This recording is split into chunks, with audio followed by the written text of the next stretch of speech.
seems like during each of these shows, we always bring everything back to the physical fitness journey aspect of it all. But one of the things that's really interesting is that so before I spend a lot of time working with business, one of the things that I look for is their hobbies and what they do.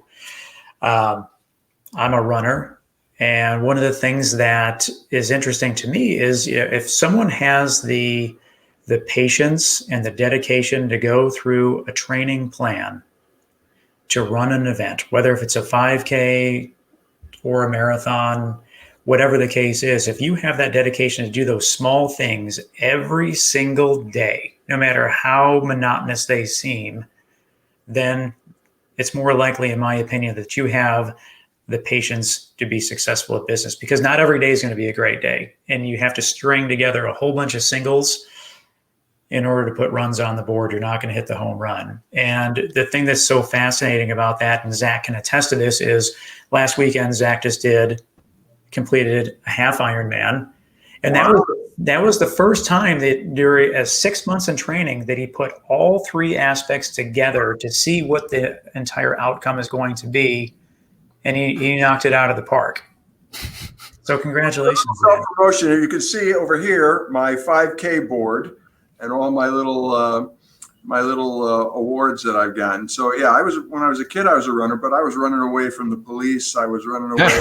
I'm serious. I'm not kidding. I would go in a store and steal something and run away. But as an adult, I have gotten back into running, and just the past couple of years. So yeah, I can relate. Only 5Ks, nothing outlandish, but 5K sounds a lot better at this point. not a lot of people have the discipline and the tenacity to stick through that. And that's where you come up with the prototypical entrepreneur. I remember going to a entrepreneur program. We were actually at a university, used to be Glassboro, now it's called Rowan, I think, because the guy donated $100 million to them, and at engineering school.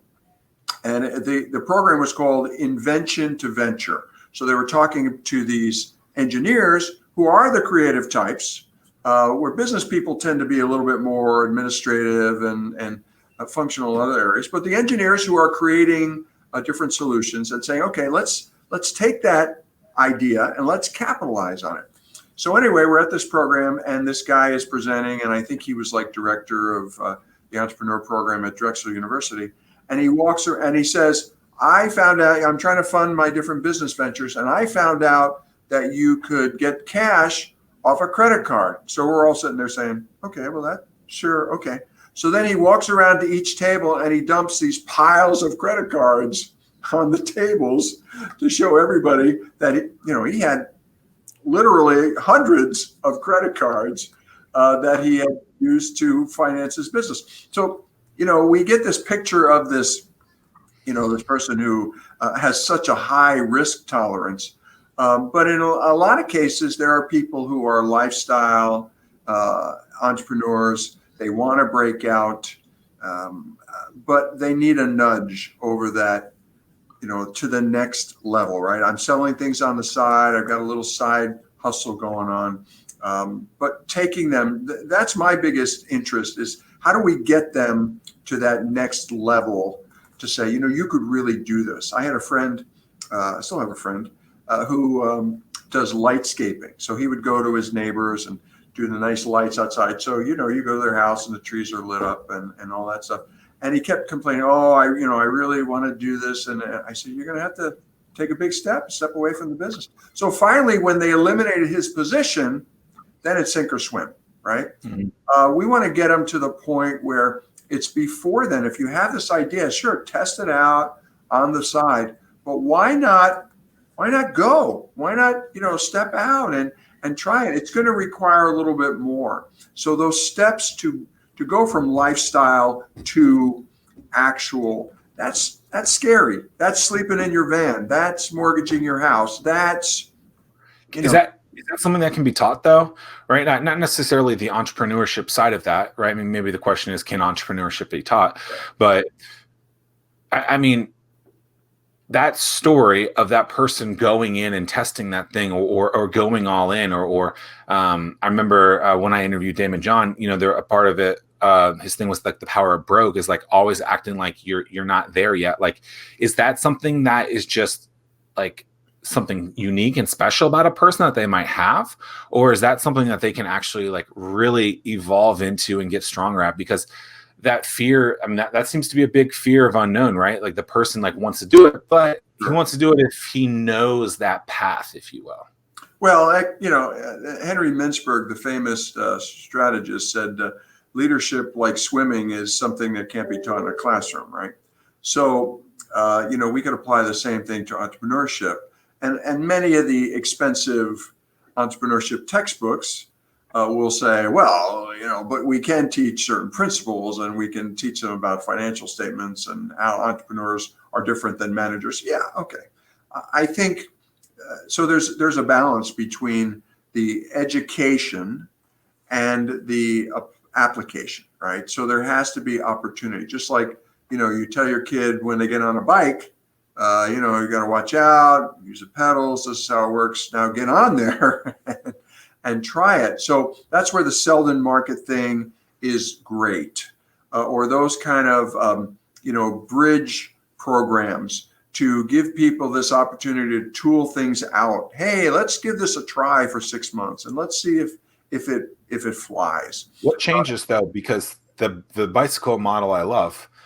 What changes for a person though in life? Because it seems like they were willing at one point to be innovative and risky and try new things, but then all of a sudden, is it just life gets in the way? Because they were willing to try things on a bike there as a kid. They were willing to get on a half pipe. They were willing to be chased after police. Oh, that was you, not me.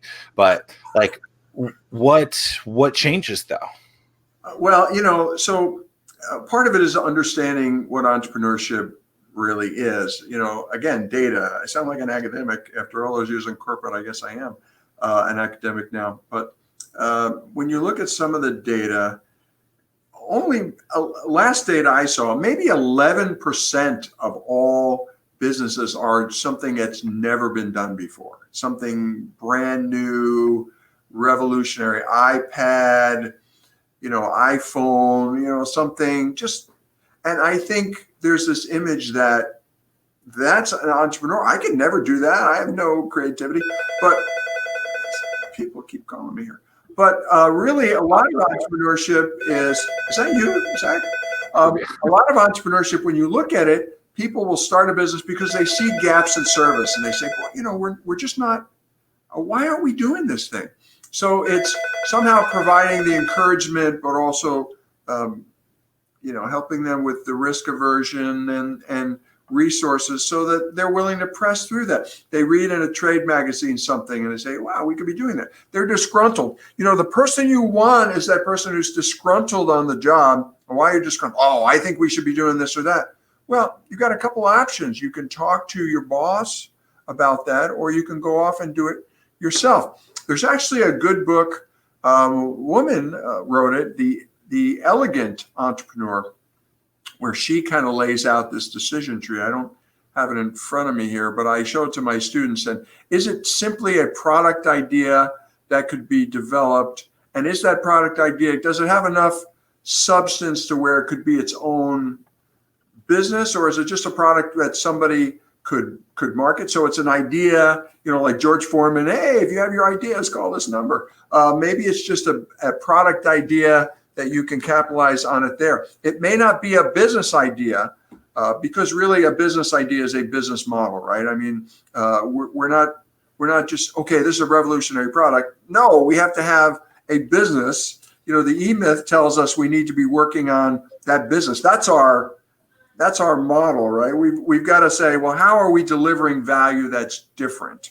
So part of it is just seeing that what's right in front of them does have opportunity. And maybe, of that group of 100 people, it's only going to be a half dozen, hopefully more, that there's something that you can work with. But, again, how are we allowing this? How does Startwheel allow that to communicate? I mean, you're catching people who are raw. They have ideas and they're really raw and they need tools. But there are people who have tools that we're not catching or encouraging down this ramp because, maybe I've got a mortgage, I got a car payment, I've got kids in college, and yet you're miserable. So Well, and that's the interesting thing. So it's like one thing that we touched on this morning was the fear of failure and how and overcoming that fear of failure and with the whole redemption aspect of it. But the other thing that in terms that I see people failing